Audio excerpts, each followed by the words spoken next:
லேட்டஸ்ட்டாக ரிலீஸ் ஆன captain America டீசரில் பார்த்தீங்கன்னா ஒரு டெக்ஸ்ட் எஃபெக்ட் யூஸ் பண்ணியிருப்பாங்க. ஸோ அந்த எஃபெக்ட்டை எப்படி நம்ம ப்ரீமியர் ப்ரோவில் கிரியேட் பண்ணுறதுங்கிறத இப்போ நம்ம பார்க்கலாம்.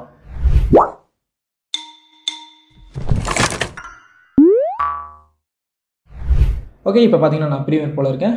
ஜஸ்ட் என்னோடய ஃபுட்டேஜை நான் உள்ளே இம்போர்ட் பண்ணிக்கிறேன். ஓகே, இதுதான் அந்த ஃபுட்டேஜ். இதை பார்த்தீங்கன்னா நான் டைம்லைனில் ட்ராக் பண்ணிக்கிறேன்.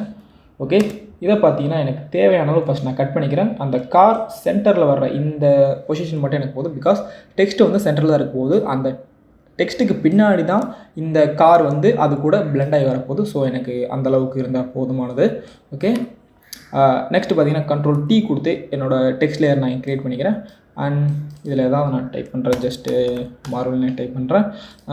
அதுக்கப்புறம் பார்த்தீங்கன்னா எசென்ஷியல் கிராஃபிக்ஸ் போய்க்கிறேன். அங்கே போய் இதோட சைஸை நான் இன்க்ரீஸ் பண்ணிக்கிறேன்.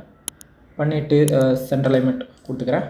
ஓகே, இந்த டெக்ஸ்ட்டோட சைஸ் பார்த்திங்கன்னா டியூரேஷன் பார்த்திங்கன்னா வெறும் 5 செகண்ட்ஸ் தான். ஸோ வீடியோவோட டியூரேஷன் நான் அதுக்கே செட் பண்ணிக்கிறேன். ஓகே, செட் பண்ணியாச்சு. இதுக்கப்புறம் பார்த்திங்கன்னா ஸ்பெல் மிஸ்டேக் பண்ணிட்டேன். மார்வல். ஓகே, இதுக்கு பார்த்திங்கன்னா இந்த வீடியோக்கு நம்ம ஒரு எஃபெக்ட் யூஸ் பண்ணணும். ஸோ அது பார்த்திங்கன்னா ட்ராக் மேட் கீ. ஸோ அந்த எஃபெக்டை நான் எடுத்துக்கிறேன். நீங்கள் ட்ராக் அண்ட் ட்ராப் பண்ணலாம் ஆர் டபுள் டேப் பண்ணலாம்.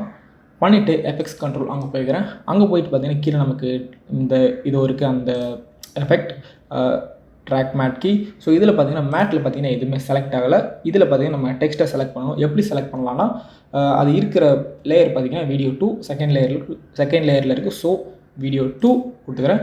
ஸோ கொடுத்ததுக்கு அப்புறம் பார்த்தீங்கன்னா ஜஸ்ட் அந்த எஃபெக்ட் நமக்கு க்ரியேட் ஆகிடுச்சு. பட் என்ன ப்ராப்ளம்னா ஃபுல்லாக பார்த்தீங்கன்னா பிளாக்காக இருக்குது. பட் நமக்கு ஒயிட்டாக வேணும். ஸோ அதுக்கு என்ன பண்ணலான்னா இங்கே திரும்ப ப்ராஜெக்ட் அங்கே போய்க்கிறேன். நியூ ஐட்டமில் பார்த்தீங்கன்னா கலர் மேட். ஸோ இது அதே சைஸ் தான். அண்ட் ஒயிட் கொடுத்துக்கிறேன். பிகாஸ் நமக்கு ஒயிட் தான் வேணும். அண்ட் நேம் நம்ம எது வேணால் கொடுத்துக்கலாம். நான் ஓகே கொடுத்துக்கிறேன். நீங்கள் இப்படி தான் க்ரியேட் பண்ணணும் அவசியம் இல்லை. அவங்க தேவைப்படுற கலரை நீங்கள் கொடுத்துக்கலாம். ஓகே, ஜஸ்ட் இதை நான் ட்ராக் அண்ட் ட்ராப் பண்ணிக்கிறேன். ஸோ பண்ணதுக்கப்புறம் பார்த்தீங்கன்னா ஃபுல்லாக ஒயிட் ஆகிடுச்சு. நம்மளோட எஃபெக்ட் இங்கே மறைஞ்சிருச்சு. ஸோ இதுக்கு என்ன பண்ணணும்னா இந்த கலர் மேட் இந்த ஒயிட் கலருக்கு பார்த்தீங்களா இதை வந்து பாட்டம் லேயருக்கு நான் மூவ் பண்ணணும். ஃபஸ்ட்டு பார்த்தீங்கன்னா அந்த வீடியோவோட தேவையில்லாத அந்த ஆடியோ இருக்குது பார்த்தீங்களா, ஆடியோ லேயர், அதை நான் டிலீட் பண்ணிடுறேன். எனக்கு தேவையில்லை. ஸோ இந்த 3த்தையும் செலக்ட் பண்ணி நான் மேலே மூவ் பண்ணிக்கிறேன். அண்ட் இந்த கலர் மேட் ஒயிட் கலரை நான் பார்த்தீங்கன்னா பாட்டம் லேயருக்கு மூவ் பண்ணிக்கிறேன். ஓகே, அண்ட் இப்போ பார்த்தீங்கன்னா ஃபுல்லாக பிளாக் ஆகிடுச்சு. நமக்கு எதுவுமே தெரில. இந்த வீடியோ செலக்ட் பண்ணி பார்த்தீங்கன்னா ஃபஸ்ட்டு நம்ம ஒரு எஃபெக்ட் யூஸ் பண்ணியிருந்தோம் பார்த்தீங்களா. ஸோ அதில் பார்த்தீங்கன்னா இப்போ எதுவுமே இல்லை. பிகாஸ் நம்ம லேயர் 2ல் கொடுத்துருந்தோம். அந்த லேயர் 2வே இல்லை. பிகாஸ் அந்த டெக்ஸ்ட்டு பார்த்தீங்கன்னா இப்போது லேயர் 3க்கு மூவ் ஆகிடுச்சு. அதாவது வீடியோ 3க்கு. ஸோ நம்ம வீடியோ 3 மட்டும் செலக்ட் பண்ணால் போதும். நமக்கு அந்த டீசரில் வந்த அதே எஃபெக்ட் இங்கே நமக்கு கிரியேட் ஆகிடுச்சு. ஸோ இவ்வளோ தான். ஓகே கைஸ், இதுதான் அந்த ஃபைனல் அவுட். அந்த டெக்ஸ்ட் ப்ளஸ் அந்த வீடியோ பிளெண்ட் ஆகி நமக்கு கிடச்சிருக்கு. இதை தான் இப்போ நம்ம ப்ரீமியரில் எப்படி பண்ணுறதுங்கிறத பார்த்தோம்.